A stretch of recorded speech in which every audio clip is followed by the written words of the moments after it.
Oh, didn't happen, did it? It didn't fucking happen. Oh my fucking God, Man United. Frustrating.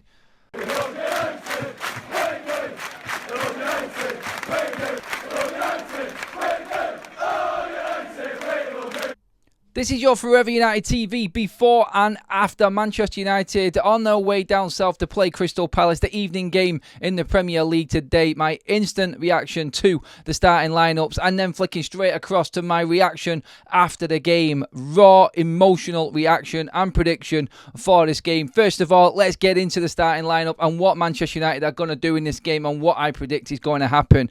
I didn't expect Eriksen to be in this side. I didn't expect Marcus Rashford to be dropped. I thought Ten Hag would play him. Surprised that he's not actually rested Eriksen and then took Rashford out instead. Interesting one, but Amad, Garnacho and Xerxes. Xerxes is going to boss Gehi in this game. That's going to be the clincher for me. That's how we are going to win this game. Xerxes holding it up and playing in electric legs. Garnacho and Amad on the wing, cutting inside, whipping crosses in, and I think will be a free scoring game for all of the front three today. I think they're all going to bag Xerxes, Amad and Garnacho and clinch the win for Manchester United today. Wharton is going to get schooled by Eriksen in the middle. Bruno will pull the strings in between. I just don't see that midfield without Decore in it for Crystal Palace harming Manchester United whatsoever. The wings, no problem for Mazraoui and Dalot at fullback for Manchester United. They will handle anything that's coming their way down that side. The front three for Crystal Palace do carry threats. Obviously, Nketiah, don't rate him. But Eze and Mateta, obviously, I've got history against Manchester United, but United have got the big guns back. We've got tree trunk legs himself, De Ligt, who will deal with Mateta, no problem.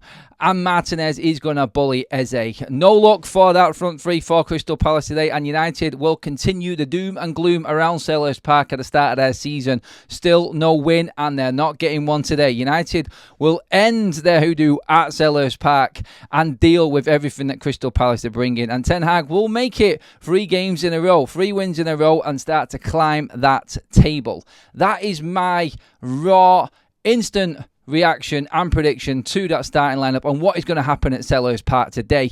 Coming up next, obviously, is the reaction and the results. I'm confident that United are going to win 3-1 though, and I'm going to be talking to you in about 3 seconds time about how Manchester United did exactly what I said they would do. 2 hours later. Didn't happen, did it? It didn't fucking happen. Again, Manchester United firing blanks when they should have had Palace put to bed. First half, Dean Henderson, where's that come from? It had to be. I was talking to someone before the bleeding game, and I just said, the only thing that's going to stop United today is one of them games where Dean Henderson, a former Manchester United player, has an absolute worldie. And Jesus Christ, did he have a worldie? I'm not surprised he got man of the match. Look, I shouldn't be too disappointed the fact that Crystal Palace's goalkeeper has got man of the match. But I am disappointed because United again have drawn a blank up front. Our issue has always been in scoring goals. I thought we'd got over it. 10 goals in 2 games. And I did say, yes, I understand it's Barnsley. I understand it's Southampton. 2 shit sides.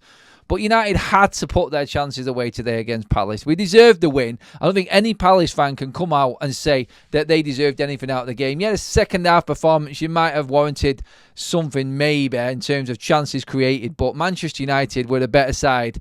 We faded towards the end. The problem that United had was we didn't take our chances in the first half, and it was too difficult a game to actually bring in the substitutions, because as soon as we made the substitutions, that was it. You might as well have just put up the white flag. Marcus Rashford, I don't think he got a touch. I don't think Rashford got a touch of the ball when he came on. Højlund had a touch like a trampoline. I mean, I can understand it because he's not played for bleeding how long. But he just came on cold. They had 0 impact on the game, and United blew it. They basically bottled their lines, and United ended up now drifting even further afield from the top 4, and it's starting to get worrying again, even when it shouldn't have been, because that wasn't that bad. The game was not that bad performance-wise. United dominated possession, dominated the shots, dominated corners. Pass completion and pass accuracy was decent. Everything about the game was right.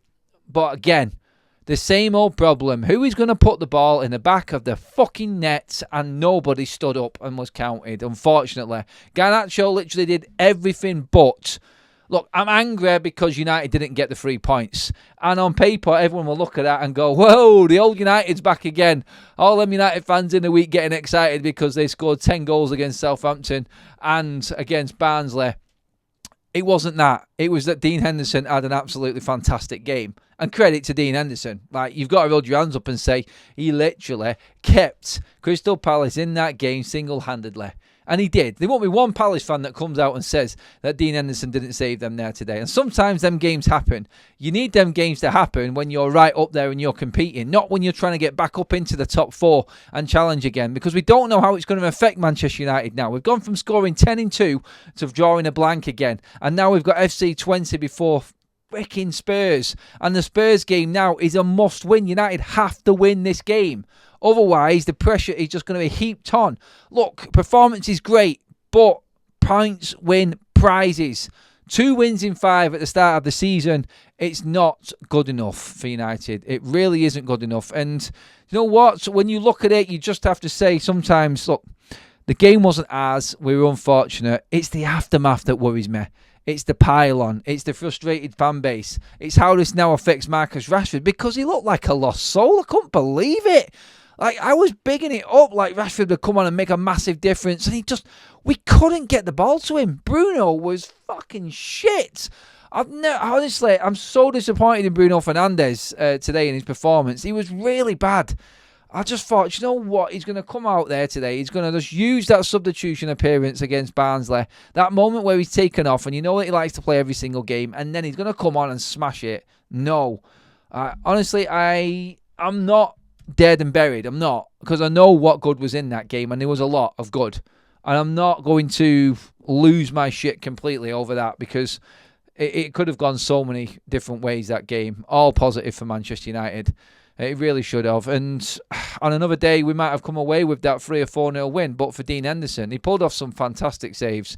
And United just sometimes, you got to hold your hands up and say, oh, we just weren't good enough. We weren't good enough in front of goal. Everywhere else on the pitch, dominant in my opinion. Good performance-wise. The football was decent, and I'm going to hold on to that. And hopefully we can carry that through to FC 20 and Spurs. But absolutely devastated that we could not finish our chances again. And I don't know how everyone's going to... I've not even looked at anything yet.